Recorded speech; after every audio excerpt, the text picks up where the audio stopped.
ডাকসুর ফল মেনে নিলেন ছাত্রলীগের পরাজিত ভিপি প্রার্থী। নতুন ভিপিকে সহযোগিতা করার আহ্বান। নুরুল হক, তাকে দায়িত্বশীল জায়গা থেকে কাজ করতে হবে, তোমাদেরকে সকলকে সহযোগিতা করতে হবে। কিন্তু এখনো সব পদে আবার ভোট চান নূর, বললেন শপথ নেওয়ার কথাও। যদি পুনর্নির্বাচন হতে হয় তাহলে আবার আংশিক না হয়ে আমরা মনে করি পুরো নির্বাচন প্রক্রিয়া আবার নতুন করে হতে পারে। দেখছিলেন প্রধান শিরোনাম। সন্ধ্যার সময় সঙ্গে আছি আমি হাফসাতুন্নেসা এবং আমি জাফর সাদিক। এবার অন্যান্য শীর্ষ সংবাদ। সব সরকারি হাসপাতালে ডাক্তারদের প্রাইভেট প্র্যাকটিসের সুযোগ রাখার নির্দেশনা প্রধানমন্ত্রীর। বাঁচবে রোগীর সময় ও শ্রম, বলছেন চিকিৎসকরা। চুড়িহাট্টায় আগুনে মৃতদের ডিএনএ পরীক্ষায় এবার মিলল বৃষ্টির বান্ধবী দোলার লাশ। আরও 5 জন শনাক্ত। 52 স্বজনের নমুনার সঙ্গে না মেলায় এখনো অজ্ঞাত 2 মরদেহ। আবাসিক ভোক্তার জন্য গ্যাসের দাম আরও 80 ভাগ বাড়ানোর প্রস্তাব তিতাস ও সুন্দরবনের। শিল্পে বাড়াতে চায় 132%। প্রবল আপত্তি উদ্যোক্তাদের। এবং দুর্ঘটনা এড়াতে ঘাট বন্ধের প্রতিবাদে বিক্ষোভের মধ্যেই বুড়িগঙ্গায় সংঘর্ষে ডুবল স্পিডবোট ও ট্রলার। কোনো অবস্থাতেই সিদ্ধান্ত পাল্টাবে না, বলছে নৌ মন্ত্রণালয়।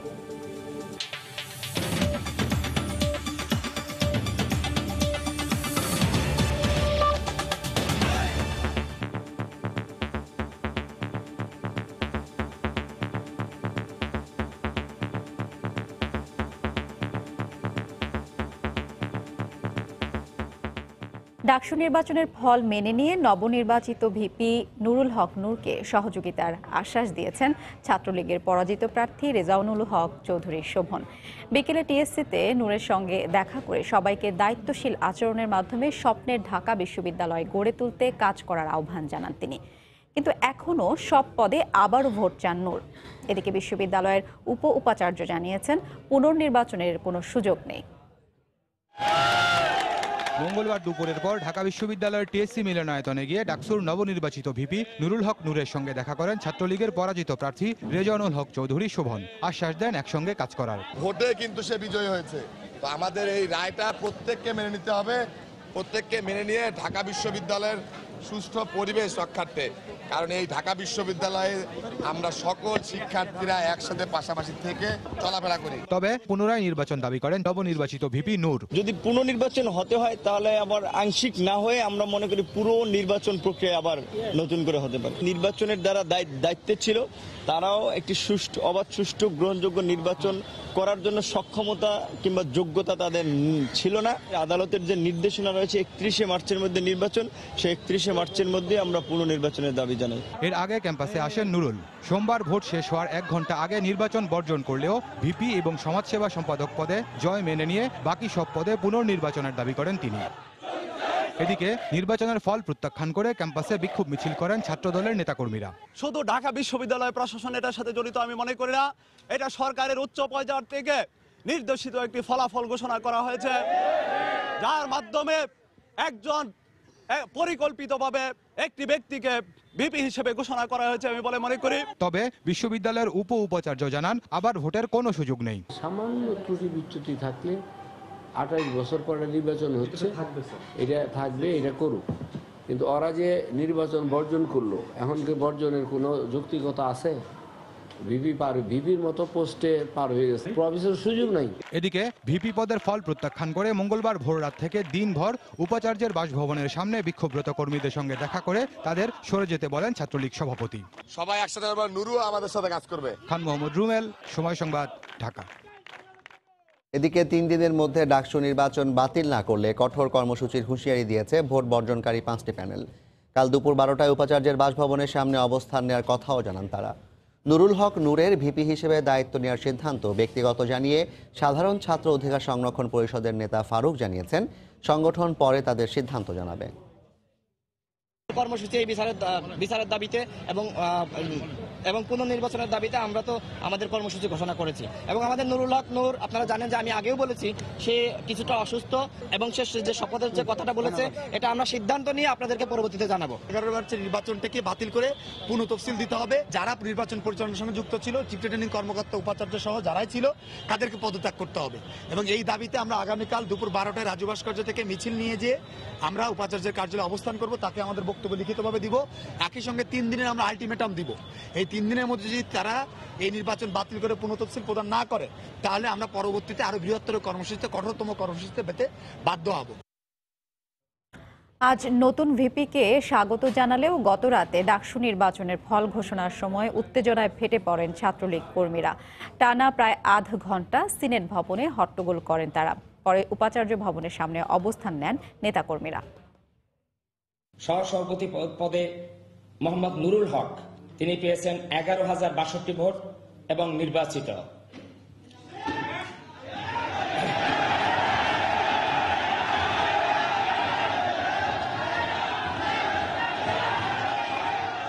ডাকসুর ভিপি পদে বিজয়ী হিসেবে সাধারণ ছাত্র সংরক্ষণ পরিষদের নুরুল হক নুরুর নাম ঘোষণার পর এভাবেই থমকে যায় ফল ঘোষণার প্রক্রিয়া।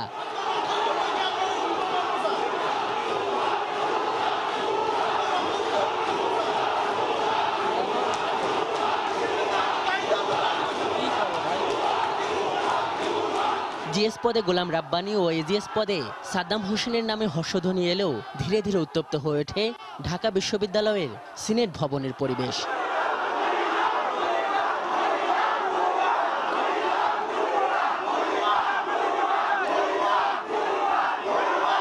টানা আধ ঘন্টা হট্টগোল করেন শিক্ষার্থীরা। এক পর্যায়ে ছাত্রলীগ সাধারণ সম্পাদক গোলাম রাব্বানী কর্মীদের শান্ত করার চেষ্টা করেন। এ সময় ভিসি প্রভিসি সহ উপস্থিত শিক্ষকরা ছাত্রদের বোঝানোর চেষ্টা করেন।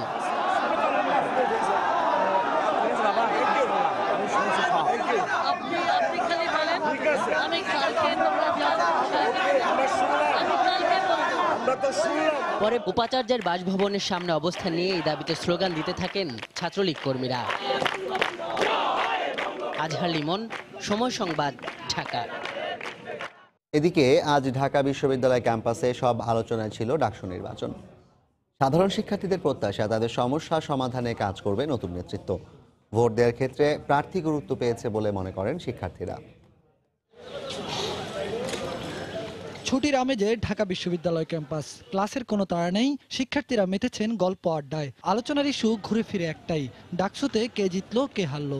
প্রতিটা ভোটারের নিজস্ব একটা পছন্দ আছে, সেখানে হচ্ছে অনেক সময় ব্যক্তির জনপ্রিয়তা অনেক সময় আসলে দলকেও ছাড়িয়ে যেতে পারে। প্রত্যেকটা জায়গা থেকে আর কি আমরা প্রার্থী নির্বাচিত করেছি এবং প্রত্যেকে নিজেদের জায়গা থেকে পছন্দ করেই করছে এবং ভালো খারাপ সবকিছু মন্দ বিচার করেই করছে। যদি একটা দলের আধিপত্য থাকে তখন সেখানে শুধু ওই দলই কথা বলতে পারবে, অন্যান্য কারো মতামত তারা নিবে না। তো আসলে আরো কিছু পদে অন্য দলের প্রার্থী ঢাকা উচিত ছিল। ফলাফল চুলচেরা বিশ্লেষণের পাশাপাশি সাধারণ শিক্ষার্থীরা বলছেন নির্বাচন নিয়ে কোনো নেতিবাচক প্রভাব যাতে না পড়ে তাদের শিক্ষা জীবনে, সেই সঙ্গে তাদের দীর্ঘদিনের চাওয়া পাওয়ার হিসেব নিকেশ।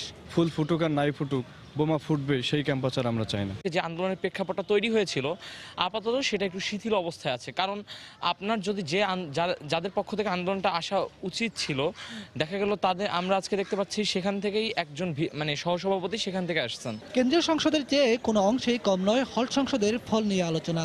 জয় পরাজয়ের অঙ্ক ছাড়াও আবাসিক শিক্ষার্থীদের ভাবনায় রিডিং রুম, গণরুম, খাবারের মান আর পড়াশোনার নিশ্চিত পরিবেশ।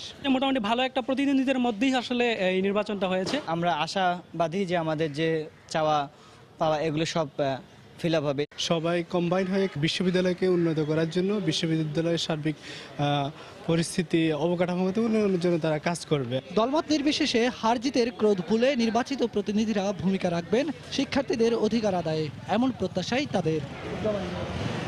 বেলায়েত হোসাইন, সময় সংবাদ, ঢাকা।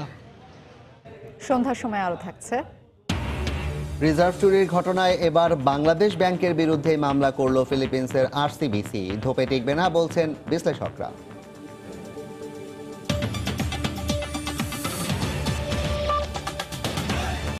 সরকারি হাসপাতালেই চিকিৎসকদের প্রাইভেট প্র্যাকটিসের সুযোগ সৃষ্টির নির্দেশনা দিয়েছেন প্রধানমন্ত্রী। তার এই নির্দেশনাকে স্বাগত জানিয়ে চিকিৎসকরা বলছেন এতে রোগীর সময় ও শ্রম বাড়বে সেবার মান। স্বাস্থ্যসেবার সার্বিক মান উন্নয়নে এ পদক্ষেপ বলে জানালেন পরিকল্পনামন্ত্রী। সরকারি হাসপাতালের স্বাস্থ্যসেবার মান নিয়ে প্রশ্ন আছে অনেক দিন ধরেই। ডাক্তারদের আন্তরিকতা নিয়েও রোগীদের অভিযোগের শেষ নেই। দেশের স্বাস্থ্যসেবার সামগ্রিক উন্নয়নে নানা পদক্ষেপ নিয়েছে সরকার। মঙ্গলবার সকালে সচিবালয়ে একনেক বৈঠক শেষে পরিকল্পনা মন্ত্রী জানান, দেশের সব সরকারি হাসপাতালে প্রাইভেট কর্নার করার নির্দেশনা দিয়েছেন প্রধানমন্ত্রী। হাসপাতালেই যাতে ডাক্তার মহোদয়গণ একটা উইঙ্গে বসে প্রাইভেট প্র্যাকটিস করতে পারে, স্পেশালিস্ট ডাক্তাররা বসে। উনি বলেন আমরা কেন এটা করবো না, বাইরে বাইরে যায় দৌড়াইয়া, এখানেই ওদেরকে একটা সুন্দর জায়গা দিয়ে দেন, একটা টাইম দিয়ে দেন, এখানেই তার প্র্যাকটিস করুক। প্রধানমন্ত্রীর এই নির্দেশনাকে ইতিবাচকভাবেই দেখছেন সব পর্যায়ের চিকিৎসকরা।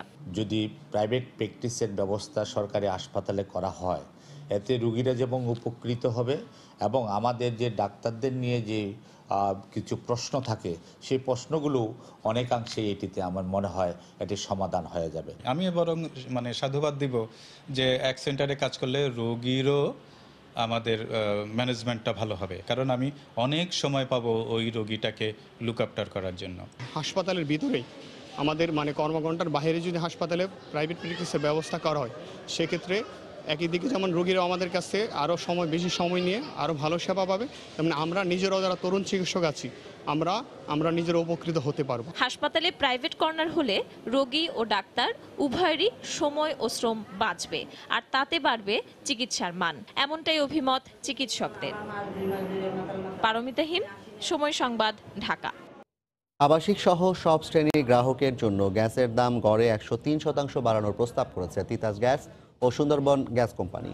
আবাসিকে 1 চুলায় 1350 টাকা ও 2 চুলায় মাসিক চার্জ 1440 টাকা করার আবেদন করে প্রতিষ্ঠান দুটি। দাম বাড়ানোর প্রস্তাবের যৌক্তিকতা ও আইনি বৈধতা নিয়ে প্রশ্ন তোলেন বিশেষজ্ঞ ও ভোক্তা প্রতিনিধিরা।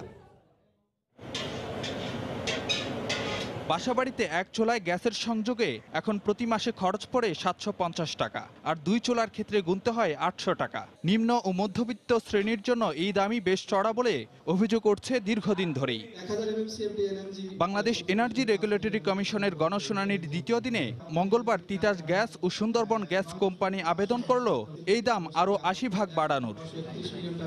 অন্য গ্রাহকদের ক্ষেত্রে বাণিজ্যিক খাতে 41%, সিএনজিতে 50%, ক্যাপটিভ পাওয়ারে 96%, শিল্পে 132%, বিদ্যুতে 208 ও সার কারখানায় গ্যাসের দাম 211% পর্যন্ত বাড়ানোর প্রস্তাব করা হয়। যুক্তি হিসেবে আগামী মাসে আরও 50 কোটি ঘনফুট বেশি দামি এলএনজি জাতীয় গ্রিডে যুক্ত হওয়ার কথা বলে তিতাস ও সুন্দরবন গ্যাস। ইম্পোর্টেড এলএনজির যে অর্থ দেওয়া দরকার, সেই অর্থটা পরিশোধ করার জন্য যতটুকু অর্থ দরকার অতটুকু অর্থের জন্যই আমরা বিআরসিতে এসেছি। দাম বাড়ানোর আবেদনের আইনি বৈধতা নিয়ে প্রশ্ন তোলেন বিশেষজ্ঞ ও ভোক্তা প্রতিনিধিরা। এবং আপনি যে যুক্তিতে বাড়াতে চেয়েছেন সেটা তো যুক্তি বলা যায় না। সরকার এপ্রিলে কোনোভাবেই এলএনজি ইনক্রিমেন্টাল আনতে পারবে না। বিআরসিকে দিয়ে ওই জ্বালানির দাম নির্ধারণ করিয়ে এইরকম প্রহসন যেন না করা হয়। শিল্প খাত সহ জনজীবনে নেতিবাচক প্রভাবে শঙ্কা জানান ব্যবসায়ী নেতারা। এত বছর পরে আপনারা গ্যাস দিলেন, বহু লোক ডিমান্ড করবে, গ্যাসের কানেকশন পায় নাই, আর আজকেই আপনারা গণশুনানি শুরু করছেন, ডাবল দাম বাড়ায় দিবেন। আমি তো মনে করি যে এটা একটা হাস্যকর গণশুনানি। এই ধরনের মূল্য বৃদ্ধি হলে আপনার সেই ডিমান্ড থাকবে না এবং দেশ শিল্পায়নের যে পথে যে মোমেন্টামে অগ্রগতির যাত্রায় আছে সেটি ব্যাহত হবে। শুনানিতে জ্বালানি খাতে অনিয়ম ও দুর্নীতি বন্ধের জোর দাবি ওঠে। ফারুক ভূঁইয়া, রবিন, সময় সংবাদ, ঢাকা। সন্ধ্যার সময় আরো থাকছে।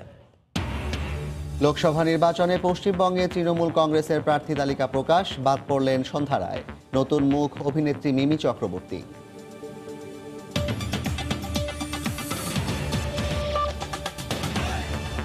দুর্ঘটনা কমাতে ঘাট সরিয়ে নেওয়ার প্রতিবাদে দিনভর সদরঘাটের মার্কেট বন্ধ রেখে বিক্ষোভ করেন স্থানীয়রা। বন্ধ ছিল খেয়া পারাপারও। এসবের মধ্যেই মুখোমুখি সংঘর্ষে ডুবে যায় স্পিডবোট ও যাত্রীবাহী ট্রলার। পরে সদরঘাটে রুদ্ধদ্বার বৈঠক শেষে নৌ মন্ত্রণালয়ের অতিরিক্ত সচিব জানান, কোনো অবস্থাতেই খেয়াঘাট সরানোর সিদ্ধান্ত পরিবর্তন হবে না। সদরঘাটে নৌকা চলাচলে শৃঙ্খলা ফেরানোর উদ্যোগের প্রতিবাদে খেয়া পারাপার বন্ধ করে যখন বিক্ষোভ করছেন স্থানীয় মাঝি ও দোকানদাররা, তখন বুড়িগঙ্গায় স্পিডবোট ও ট্রলারের সংঘর্ষে ডুবে যায় দুটি নৌযানী। সঙ্গে সঙ্গে টহলরত নৌপুলিশ ও আশপাশের নৌকা এগিয়ে গেলে হতাহতের ঘটনা এড়ানো সম্ভব হয়। এ সময় উদ্ধার হওয়া কয়েকজন জানায়, স্পিডবোট ও ট্রলার কোনোটিরই নিয়ন্ত্রণ না থাকায় এ দুর্ঘটনা ঘটেছে। শুরুতে স্পিড ছিল, বাড়ি গেলে সাঁতারে তুললে পরে গেলাম, সাইডে ছিলাম তো সাইডে বসে ছিলাম। স্পিডবোটটা এখান দিয়ে আসতেছিল আর আমাদের নৌকাটা এখান আমরা পার হইতেছিলাম, তো মুখোমুখি সংঘর্ষ, কেউ ব্যালেন্স রাখতে পারে নাই, মুখোমুখি সংঘর্ষে বাড়ি খেয়েছি। মার উঠানে পারে ওই লোকটা আবার আমরা টাইনু এইটার ভিতরে নৌকার ভিতরে উঠাইতে, আজকে আমার মায়ের আমরা বাঁচাইতে পারতাম না। প্রায় রোজই ঘটা এ ধরনের দুর্ঘটনা প্রতিরোধে সদরঘাটে সোমবার খেয়া নৌকার জন্য একটি ঘাট নির্দিষ্ট করে দেয় বিআইডব্লিউটিএ। এর প্রতিবাদে মঙ্গলবার সদরঘাটের কালীগঞ্জ পাশে স্থানীয় মার্কেট মালিক ও ইজারাদাররা খেয়া পারাপার বন্ধ করে বিক্ষোভ করেন। এই যে আমাদের নৌকা ঘাট 400 বছরের পুরনো ঘাট, এখান দিয়ে প্রায় প্রতিদিন এই ঘাট দিয়ে আমাদের কাস্টমারগুলো নামে। আমাদের নৌকা সব বন্ধ করে রাখছে, এখন আমরা কাজ করতে পারি না। আমাদের সাথে কোনো আলোচনা না করে এই ঘাটটা সরাই ফেলছে, যে জন্য এইখানকার প্রায় 5 থেকে 7 হাজার দোকান আজকে বন্ধ হয়ে গেছে। দুর্ঘটনা হয় যারা নৌকা দিয়ে লঞ্চের পিছনের দিয়ে উঠতে চায় তাদের জন্য। পরে সব পক্ষকে নিয়ে বৈঠক শেষে নৌ মন্ত্রণালয়ের অতিরিক্ত সচিব জানান, অনিয়ন্ত্রিতভাবে নৌকা চলতে দেওয়া হবে না। নৌকা দিয়ে এই যেই জায়গা থেকে পার হতো সেখান থেকে নৌকা অনেক দূরে সরে যাবে, হ্যাঁ, এবং আস্তে আস্তে আমরা এই মেকানাইজড বোট চালু করব। ছোট্ট একটা ডিঙ্গি নৌকায় উঠে এইভাবে সুইসাইড করার কোনো মানে নাই। এদিকে নদী দখলমুক্ত করার অভিযানে সকালে মোহাম্মদপুরের ঢাকা হাউজিংয়ে তুরাগ নদীর জায়গা দখল করে গড়ে তোলা বেশ কয়েকটি বহুতল ভবন উচ্ছেদ করে বিআইডব্লিউটিএ। মাহমুদ রাকিব, সময় সংবাদ, ঢাকা। রাজধানীর চকবাজারের চুরিহাট্টায় অগ্নিকাণ্ডের রাতে নিখোঁজ দোলার লাশও ডিএনএ পরীক্ষার মাধ্যমে শনাক্ত করা গেছে। এছাড়া আরও 5 জনের পরিচয় জানা গেছে। স্বজনদের দেয়া 52 নমুনার সঙ্গে মিল না পাওয়ায় এখনও 2টি মরদেহের পরিচয় বের করা সম্ভব হয়নি বলে জানান সিআইডি প্রধান। দুপুরে সংস্থাটির সদর দপ্তরে তথ্য জানান তিনি। সিআইডি প্রধান বলেন, 68টি মৃতদেহের মধ্যে ডিএনএ পরীক্ষার মাধ্যমে শনাক্ত করে প্রথম দিকে হস্তান্তর করা হয় 48টি মরদেহ। দ্বিতীয় ধাপে 20টি মরদেহের পরিচয় বের করার কাজ শুরু করে সিআইডি। পরীক্ষা নিরীক্ষা শেষে পরে 11টি এবং আজ 6টি মরদেহের পরিচয় বের করা হয়েছে।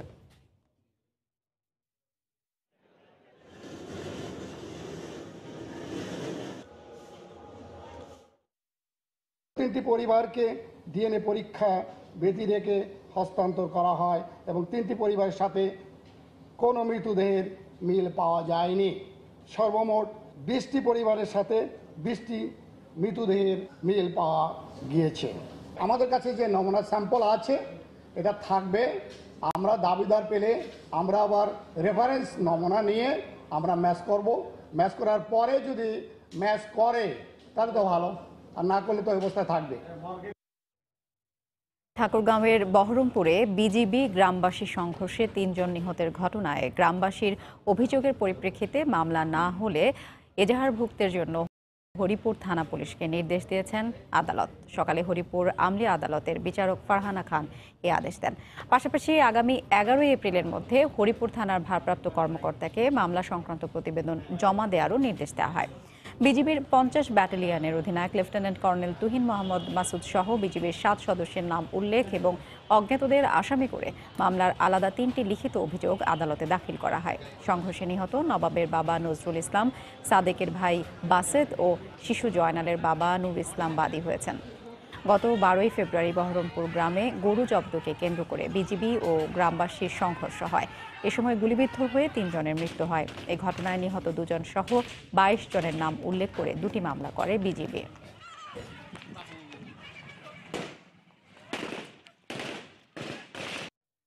দেখছেন সন্ধ্যার সময়। বাংলাদেশ ব্যাংকের ইতিহাস বইয়ে বঙ্গবন্ধুর ছবি না দিয়ে আইয়ুব খান, মোনায়েম খানের ছবি সহ বিবরণ দেয় হাইকোর্টে হাজির হয়ে নিঃশর্ত ক্ষমা চাইলেন বইটির সম্পাদক শুভঙ্কর সাহা। সকাল 10:30টার দিকে বিচারপতি আশফাকুল ইসলাম ও বিচারপতি মোহাম্মদ আলীর সমন্বয়ে গঠিত হাইকোর্টের দ্বৈত বেঞ্চে হাজির হন তিনি।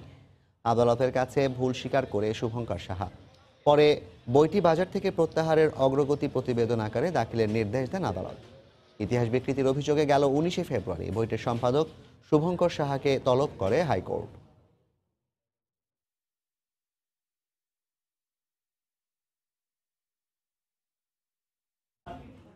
রিজার্ভ চুরির ঘটনায় নাম জড়ানোয় মানহানির অভিযোগে এবার বাংলাদেশ ব্যাংকের বিরুদ্ধে পাল্টা মামলা করেছে ফিলিপিন্সের রিজাল কমার্শিয়াল ব্যাংকিং কর্পোরেশন আরসিবিসি। পাশাপাশি ক্ষতিপূরণ হিসেবে $19 লাখ দাবি করেছে আরসিবিসি। ফিলিপিন্সের মাকাতি শহরের আঞ্চলিক আদালতে মামলা করা হয়। আরসিবিসি কর্তৃপক্ষ জানায়, বিশ্বের সবচেয়ে বড় সাইবার হ্যাকিংয়ের মাধ্যমে অর্থ চুরির ঘটনায় এ ব্যাংকের বিরুদ্ধে আনা অভিযোগগুলো ভিত্তিহীন। এর আগে চলতি বছরের 1 ফেব্রুয়ারি রিজার্ভ চুরির অর্থ ফেরত পেতে যুক্তরাষ্ট্রের আদালতে আরসিবিসির বিরুদ্ধে মামলা করে বাংলাদেশ ব্যাংক।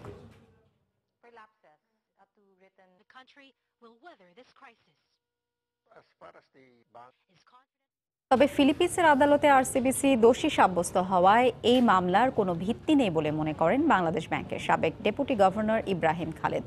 বরং যুক্তরাষ্ট্রের আদালতে বাংলাদেশের করা মামলায় চুরি যাওয়া বাকি অর্থ ফেরত পাওয়া সম্ভব হবে বলেও মনে করেন তিনি।